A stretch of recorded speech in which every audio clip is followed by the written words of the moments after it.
Hər vaxtınız xeyir olsun. Gəlmişəm Ağdama.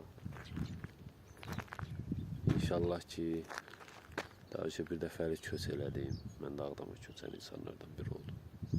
Allah hər bir həsrətində olanlara qismət eləsin. Bu dayandığım yer düz bizim evimiz idi. Bizim evimizin düz ortasından yol keçib. Yoxdur. Sabır küçəsi, ev nömrə 6. Bu üzü gedir üzü.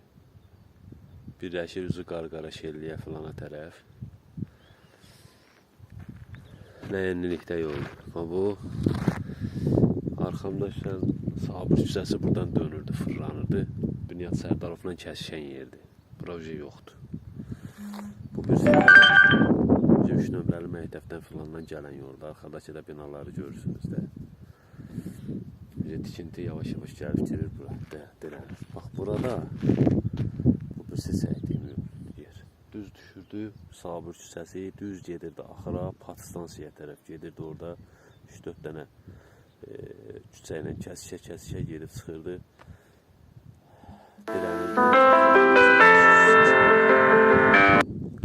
Şükür. Tikinti falan gedir deyə dağıdıq töküblər. Evimizdən də bizim əsər-əlamət qalmayıb. Yəni, gec-tez kiminsə də evindən qalsa da oradan da heç nə qalmayıb. Keçdimarları bir təhər çəkdim, da heç nə qalmayıb. Kol, köz falan da basıb heç tanınmaz hala gəlib. Mən zülümlə tanıdım. Neysə. Şükür bu günə. Bir yandan kədərlidir ki, təbii ki, doğulduğun evdən eşitəmci əsər-əlamət qalmayıb atanın, valideynlərinin o zülümlə tikdiyi evlərdən, amma şükür ki, gene onların, atamızın, anamızın,